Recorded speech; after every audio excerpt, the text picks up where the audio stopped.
This week on the Andrew Yang Podcast. Building the right culture with the right performance management, compensation system, values, behaviors, mission.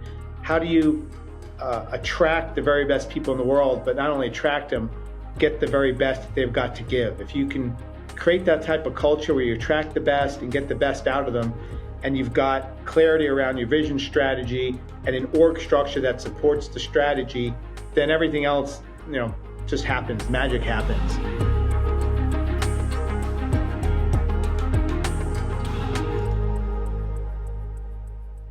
It is my pleasure to welcome to the podcast one of the world's great entrepreneurs, billionaire, co-governor of the NBA's Minnesota Timberwolves, all-around swell guy, Marc Lore. Welcome, Marc. Hey, thank you, Andrew. Great to be here. Holy crap, man. It's ridiculous to say this because you're obviously very well known, but I actually think you are one of the most underrated entrepreneurs in the country, even though your rating is high. I don't know how to put it. So first, I'd love to have people get a sense of folks' origin stories. So you grew up young in Staten Island. How the heck did you end up,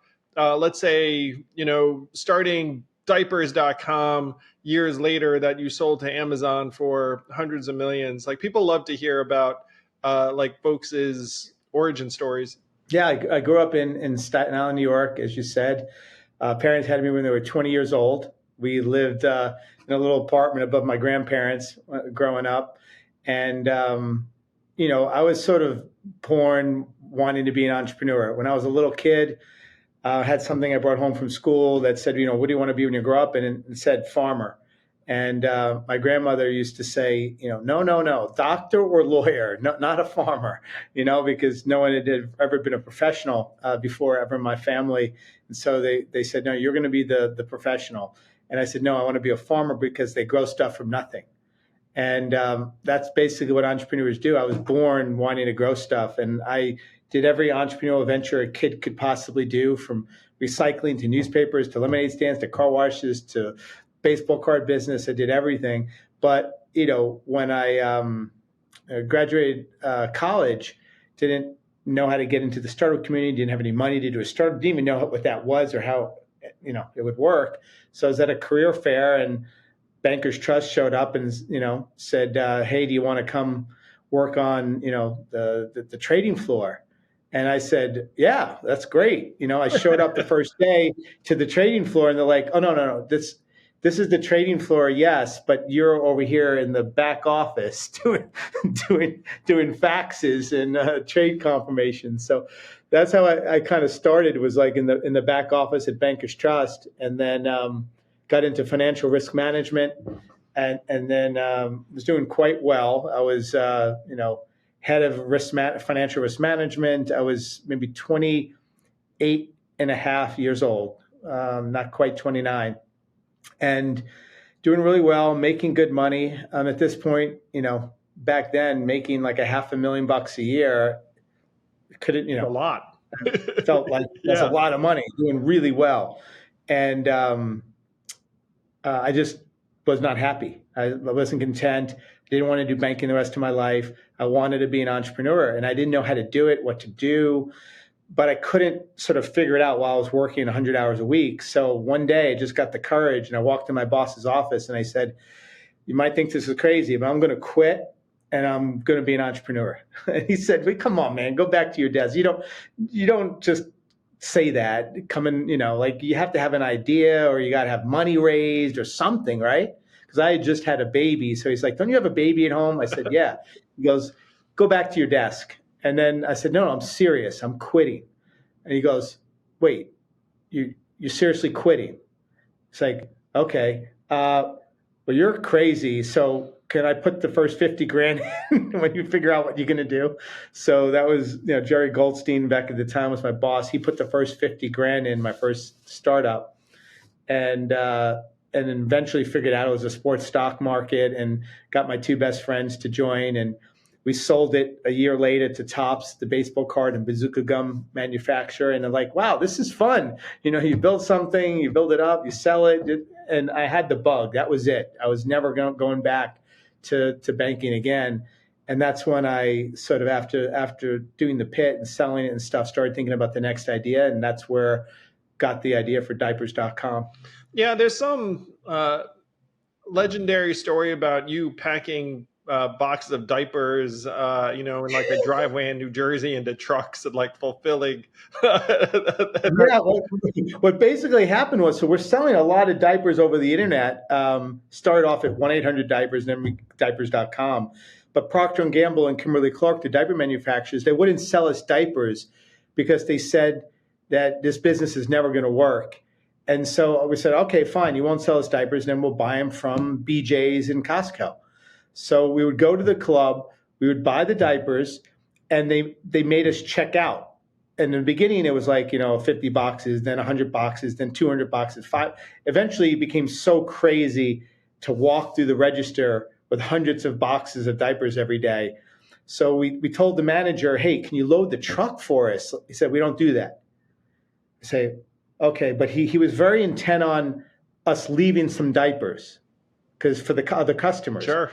So me and Vinny, co-founder, said, what if we take all the diapers? We don't leave any. So we took them all. And he was really mad, this guy. And he's like, you said it. I'm like, well, listen, you could stop the pain, just load the truck. We'll leave you diapers. So that was the trade. He's like, okay, fine. You leave me diapers, I'll load the truck. So that worked for a while. But then we were like doing full truckloads of diapers, clearing out multiple clubs. Like it was just too much. We had to get direct from Procter & Gamble. So we called Procter & Gamble. They said no. So then we're like, all right, let's go back to that manager that we already pissed off. Let's not leave him any diapers. He's going to be mad. He's not going to load up the truck. So it was a game of chicken. So we took all the diapers. He stopped loading the truck. So now we have to literally got a full truckload of diapers through the register, which was insane. Yeah, that's nuts. And I don't know how long we could keep it up, but he was so mad that there was no diapers there. We said, listen, it's a simple fix. Call Procter & Gamble, tell them that you want them to sell us direct, and then your pain's over. And that's what he did. He called Procter & Gamble and said, I don't know how much longer we could have kept that up with the full truckload through the register, but he called Procter & Gamble. Procter & Gamble called us and said, hey, we still don't believe in your business, but BJ's is a really important customer. They want us to sell you direct, so we'll sell you direct. And that was the start of it. Well, diapers.com became very successful, so much so that Amazon came and tried to bully you out of the market, started underselling, forced you to the bargaining table, eventually bought you guys for a lot of money. But, there's some, it sounds like, some very competitive behaviors going on. I think that's like an Amazon go-to move. I think that they do that when where they try to take over a category. But interestingly, you then came back with like an Amazon rival, Jet.com, like a number of years later. And I'm going through your bio quickly because, I want to talk about what you're doing now with Wonder. But so you start Jet.com, you raise a lot of money, and then you sell it to Walmart as like an Amazon competitor. And one reason why I love this story is that folks regard Amazon as essentially impossible to compete with. Folks think that, hey, Jeff Bezos essentially owns retail, and you built a true rival that ended up being integrated into arguably Amazon's greatest rival, which is Walmart. So what was the impetus there? Because people must have thought you were crazy when you were like, hey, I'm going to start like this Amazon competitor. People did. But we had, very talented folks from e-com. We had the capital and we had a hook, and that was to empower customers to shop smarter by dynamically changing pricing depending on what the logistics costs of that order were. So if you ordered, an item and it was available in a warehouse close to you, all the other items in that warehouse were reduced in price. And we would tell the customer, Because a lot of time when you buy from Amazon, it'll come from three different warehouses, a unit, a unit, a unit. They're getting better now, but in the past, that was more the case. So they were incurring a lot of logistics costs. And this was a way to tell the customers, like, hey, if you want to shop smarter, you're going to save a lot of money because we'll pass these logistics savings back to you. So we thought we had that good hook. We had capital, we had the people. And, we got to almost $1 billion in revenue after 12 months, the site launch. So we were pretty excited about the growth early on. But then Walmart said, hey, how would you guys like to combine forces and, give you more capital, higher probability of you guys achieving the big vision you had set out. And that was a very different experience than selling to Amazon, and really enjoyed that experience.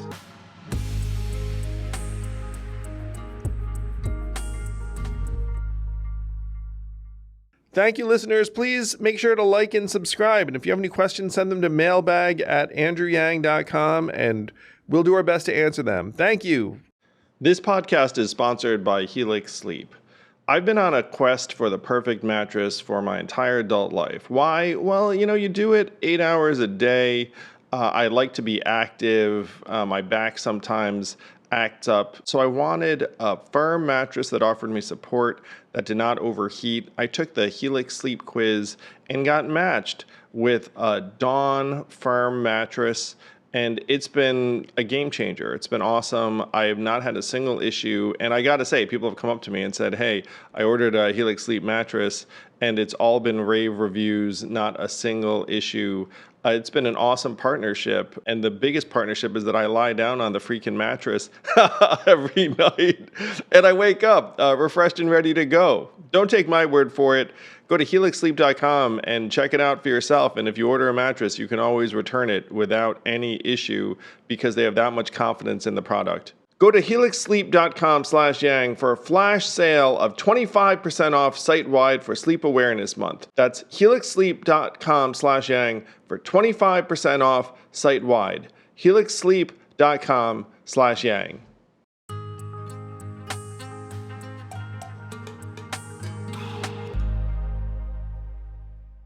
So you've sold diapers.com. I think that number was something like, I don't know, 780 million, something along those lines.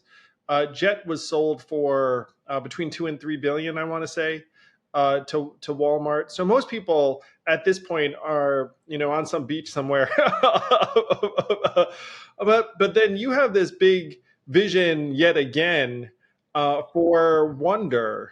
And I want people, one of the reasons why I wanted to have you on, Mark, is I wanted people who are in Wonder's markets to actually try Wonder, because I'm a happy Wonder customer and I will get into, my favorite orders and whatnot. But what the heck is Wonder first? Because for most people, this would be their first time hearing about it. Yeah, think of it as sort of a fully vertically integrated food delivery platform. So just like a Grubhub, we basically will allow customers to come on an app and order food for delivery. The very big difference is that we own all the restaurants on the platform. So we do all the cooking and we do the delivery.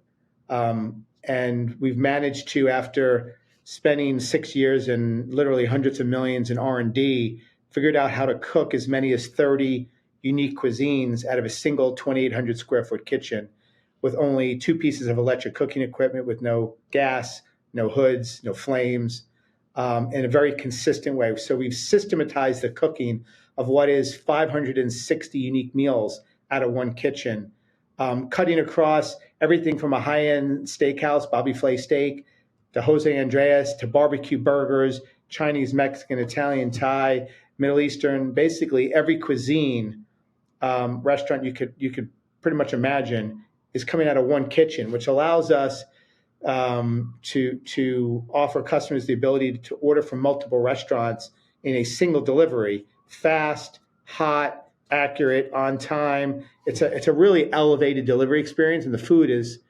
phenomenal. Now, so you've licensed recipes and dishes from some of the top chefs in the country. You mentioned Bobby Flay Steak, Jose Andres, who's this incredible humanitarian.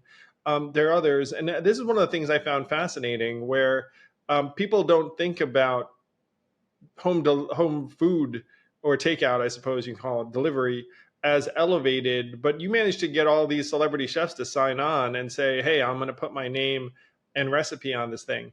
Exactly. Yeah. I mean, we had to prove to the chefs that we could replicate the quality. So that was really the key.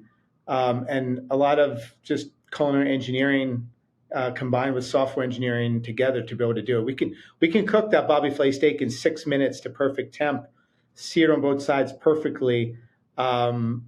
We can cook a pizza in 90 seconds, pasta without water, wok stir fry without a wok. Like, there's some really cool things that we've invented, new ways of cooking food. So everything's cooked to order. People think, oh, you must be reheating it or it must be frozen. Nothing's frozen, nothing's reheated. Everything is cooked to order.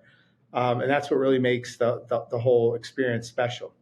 Yeah, just the fact that Bobby Flay would put his name on the steak that I can then just deliver or order the app, which I have done, by the way. So now you have these virtual food halls, and I'll say I'm just going to now break it down my individual experience because you and I talked about this, and I happen to live near one of your earlier delivery locations. So I was like, ooh, like not being an idiot, I'm definitely going to try this. So like I have ordered the Bobby Flay steak, which is not a routine thing. But you know what is a routine thing is I've got 2 kids at home who are 12 and 9. And so I can order one of them mac and cheese, another one of them chicken fingers, and then I can order myself Indian or pasta or barbecue or whatever I want. And it all arrives from the same place, generally in like 35 minutes or something, and the app is seamless. It's a very, very powerful family experience because you don't have to argue about like where to go from, and you don't have to send a delivery person to different places, which then runs the risk, which we've all experienced, of the food kind of coming a bit late and tepid. Like, things are actually optimized for the home delivery experience, which is actually very, very different. Yeah, we're constantly making more progress every day. Like, we've got some test locations now with computer vision to make sure the order is exactly what you ordered.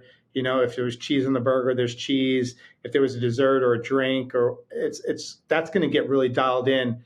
And we're working and experimenting with zero sit time. So where the food, as soon as the food is cooked, it immediately gets given to a courier. It doesn't sit 1 minute. When we can nail those two together, fully accurate and no sit time, the order will come faster, it'll come hotter, and it'll come more on time. When we get that wrapped together, it's going to take it to a whole other level. So I'm really excited about what's in R&D right now. We also have, constantly improving the quality of the food. And I know for at least 3 of the restaurants in R&D right now is substantially better quality, and it's already really good quality. So that what's getting me fired up is that we can keep elevating the experience over time with both software engineering and culinary engineering. One of the things that made me appreciate how in the weeds you are, Mark, is when you were telling me about this before I tried it. We were just shooting the breeze, and you're like, "Oh, we've got a great carrot souffle," and I was like, "Why is he telling me about this carrot souffle?" Because it's one of like the highest rated things in the service. And so then, I just threw in a carrot souffle into one of my orders and was like, wow, this carrot souffle really is outstanding. But it just went to show that, you were arguing from the product and the customer experience because, like, who the heck thinks that the carrot souffle is going to be, one of your top rated products? Yeah, exactly. And we're constantly on the hunt for the next carrot souffle.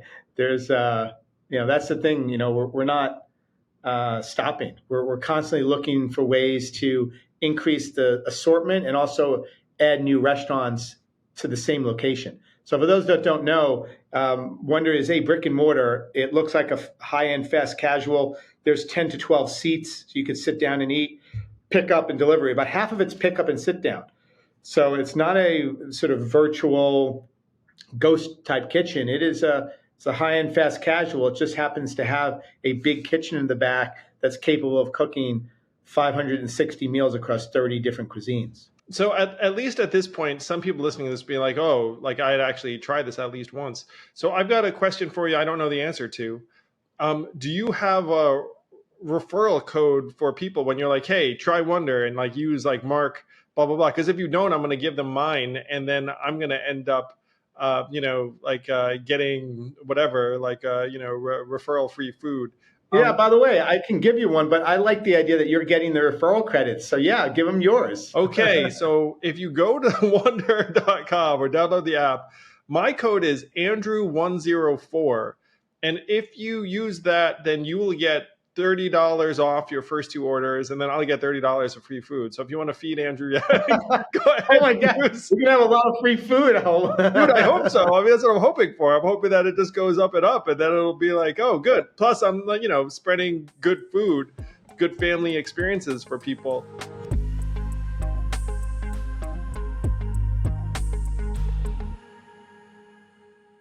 This podcast is sponsored by ExpressVPN. How did you choose which internet service provider to use? The sad thing is, most of us didn't have much of a choice because ISPs operate a lot like monopolies in the regions that they serve. They then use this monopoly position to take advantage of customers, and yes, they even sell your data, your activities to advertisers and big tech companies, and you don't see a dime. That's why I protect my internet surfing and devices with ExpressVPN. When you use ExpressVPN, it's like a magic portal to a perfectly safe and anonymous internet. And don't take my word for it. This is the #1 VPN service according to CNET. It's used by major companies all over the world. So stop handing over your personal data to ISPs and other tech companies who then mine your activity and sell off your information. Protect yourself with a VPN I trust to keep my privacy online. Visit expressvpn.com/yang. That's expressvpn.com/yang to get 3 extra months free. Go to expressvpn.com/yang right now to learn more.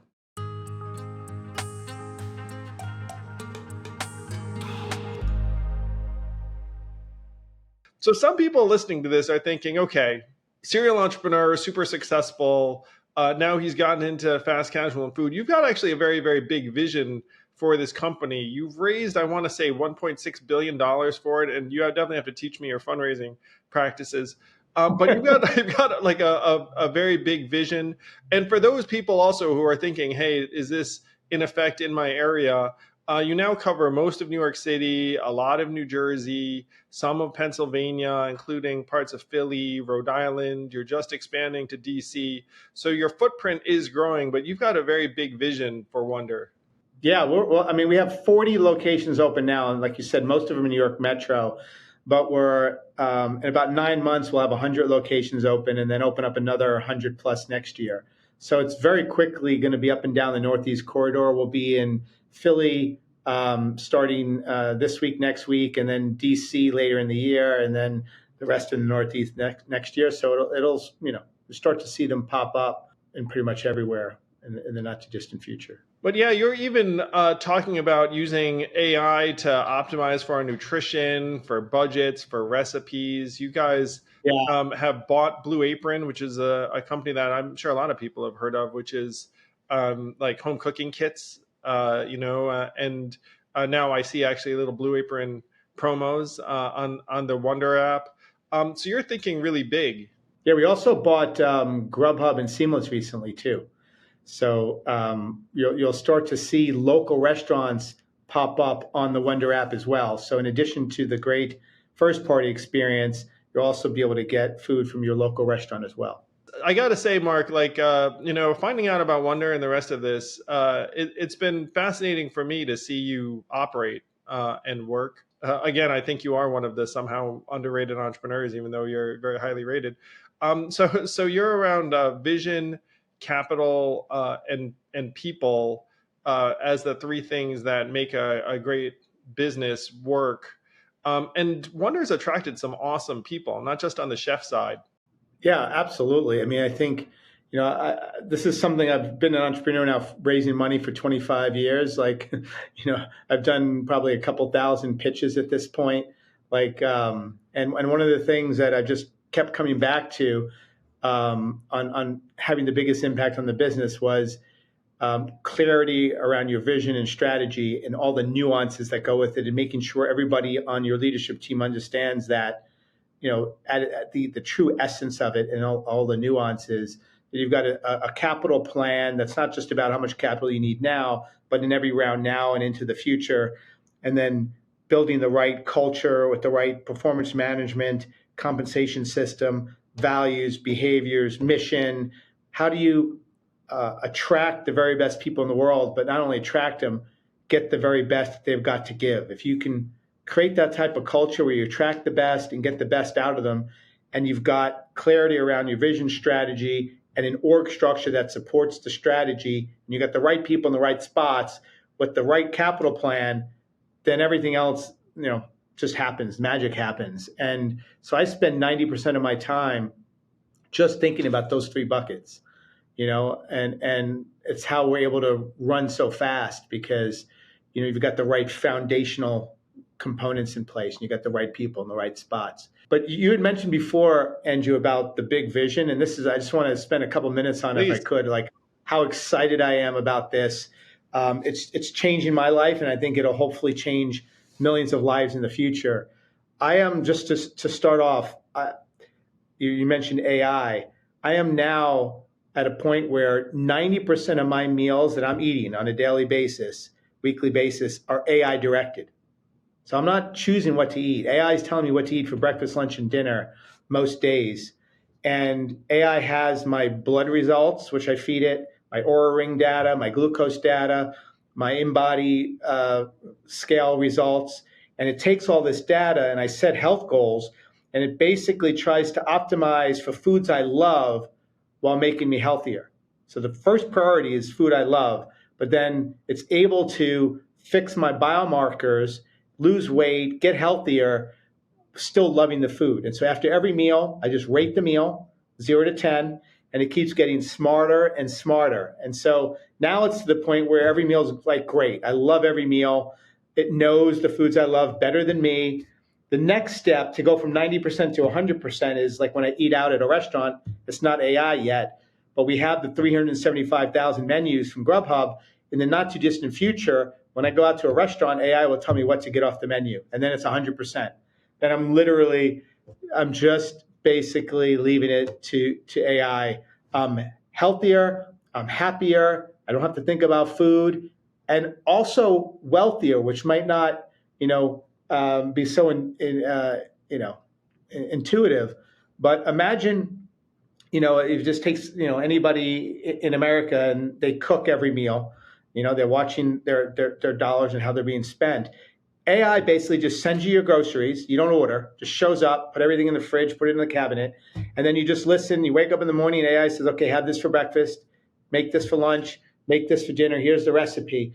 If you listen to AI, not only will you love the food, not have to think about it, and get healthier, AI is going to make 100% efficient use of your groceries. You'll never throw anything away.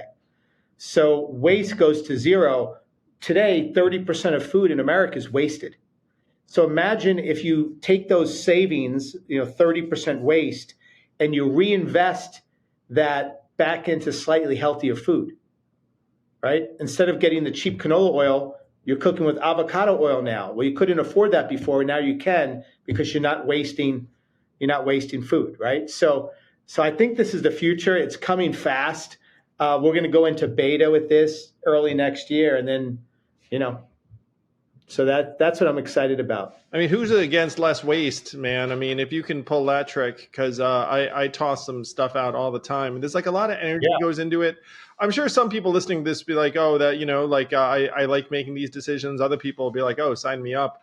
And obviously all of this stuff is optional and opt-in and being innovated as we speak. I have to say, all I do is go to Wonder and order the turkey BLT and whatnot. So imagine, though, this is the thing that I didn't fully appreciate, as I thought, oh, come on, I'm always craving something. I don't want some like AI, some computer to tell me what to order. But what happens is, it's not really some computer. It's a better version of yourself. It's like the AI is custom to you. It's basically me, because it's all my feedback and my information. And it remembers anything I've ever liked, and it's able to bring it back and rotate it in a way that my brain can never remember. if I said to you, Andrew, tell me like 6 months to a year ago, not in the last 6 months, but go back 6 months and then go back a year. That 6 month period, what are the 10 best meals you had? You probably don't remember one best. Like, it's just your brain doesn't remember stuff, but you had good meals. And so what I find now is that every night for dinner, I love the meal and I'm like, oh, that's right. I love this. That was like, I had that months ago. Never, ever would have come to me if I was deciding on my own. So it's a better version of yourself. I'm actually enjoying food more now than when I had the agency or took advantage of the agency to decide what I want to eat. I mean, I do believe that, Mark, because we're kind of 80-20 creatures. It's like I eat the same stuff like a whole lot because it's the only thing I can think of. That if you said to me the other thing, I'm like, oh yeah, like I'm actually like totally into that. I sort of missed that one. Yeah, you missed that one. Exactly. It's something you already said you love and you can't remember it. That's the thing that's crazy. I can go to a restaurant, like 6 months ago, I went to a restaurant in Minnesota. I had this dish I loved. I could not remember for the life of me what that dish was. And then when I went back to the restaurant, I feel stupid, but I couldn't remember what meal, even though I had the menu in front of me that I loved, what meal. It's just like, you got a lot of stuff going on in your life, a lot of things to remember, and you can't always remember, great meals that you've had, but AI doesn't forget. And if you combine that with saving money, making more efficient use of your groceries, not having to think about what you eat, loving the food, and then you layer on that it's making you healthier, like it's feeding you specific that's a to big deal. deficiencies you have. Like I had low iodine, and I noticed in some meals I would get kelp, which turns out to be really high in iodine. And I went back and got my blood results. Sure enough, iodine's great now. Like just little things like that. I can't remember all the stuff totally. and the biomarkers of what I need to eat and do. Doctor says eat X, Y, Z, and then A, B, C. We're terrible at that. Boom, right?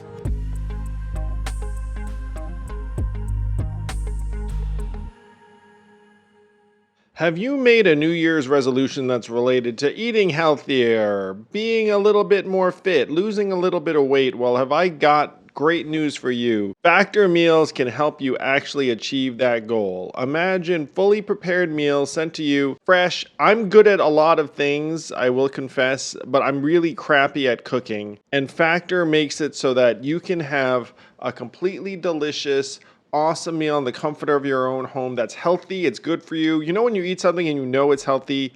That's the experience with Factor. When I ordered it, the Nona's Bolognese, the mustard chicken, they hit the spot. They're quick, they're convenient, they get the job done, and then some. Eat smart with Factor. Get started at factormeals.com/factorpodcast and use code FACTORPODCAST to get 50% off your first box plus free shipping. That's code FACTORPODCAST at factormeals.com/factorpodcast to get 50% off plus free shipping on your first box.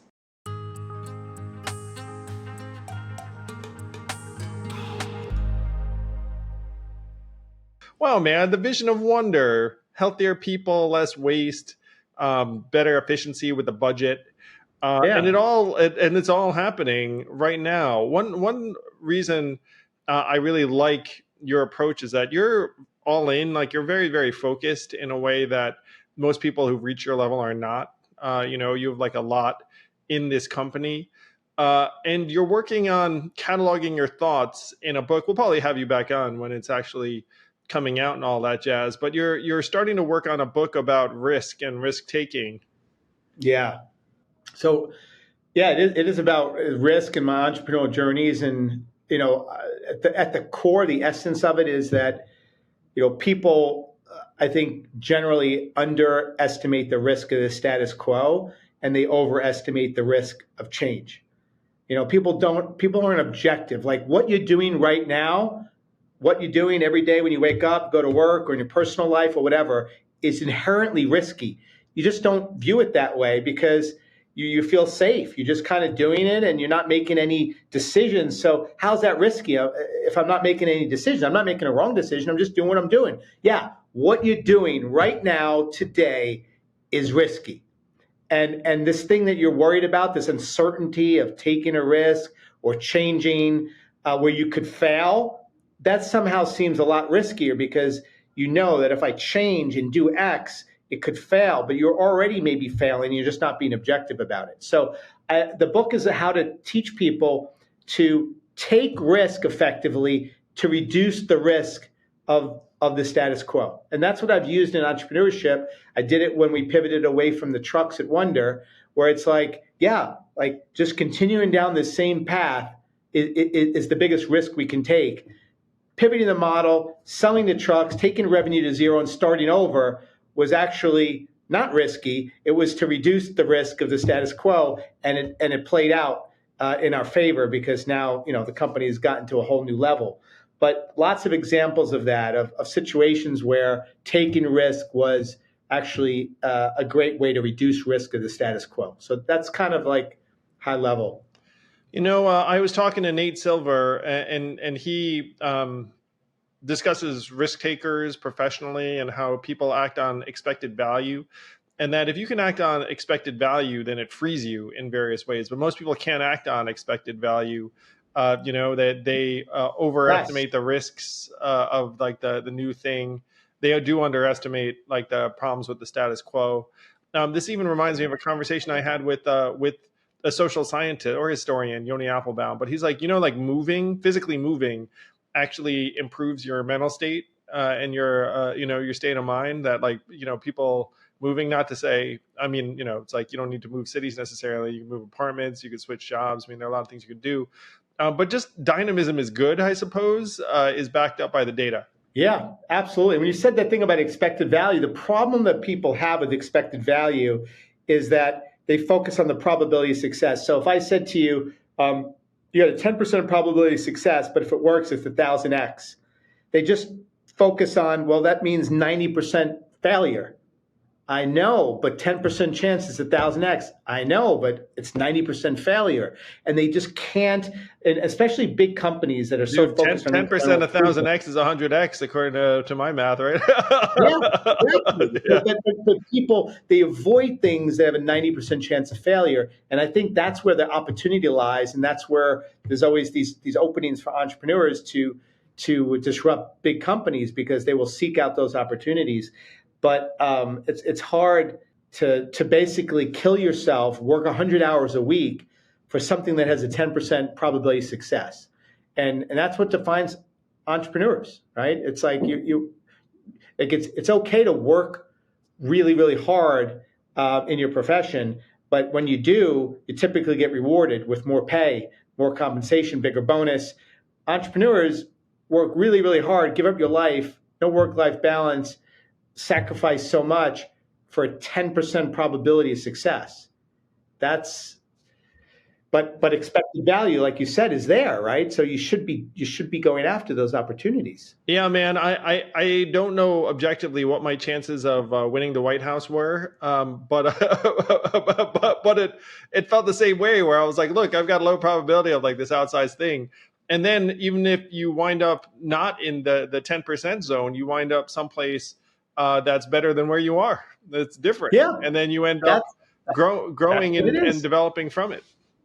As long as it's not a truly one-way door, and very few decisions are. But if it's a one-way door and it's like if this 10% doesn't happen, then I die. Like you do something like that. That's I would be careful there. But if it's like you said, it's 10%, and even through failure or not winning or not whatever, you still land at a place that opens up opportunities that maybe weren't available before you did it. So it's sort of a win-win, right? Yeah, that's my message to people is like, look, most people, even Mark, I'm sure maybe, one of his very early ventures didn't work out, but you end up just growing and developing.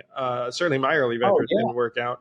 But if you take big enough swings and enough of them and you have one of them hit, then all of a sudden like people just forget about all the misses because who cares?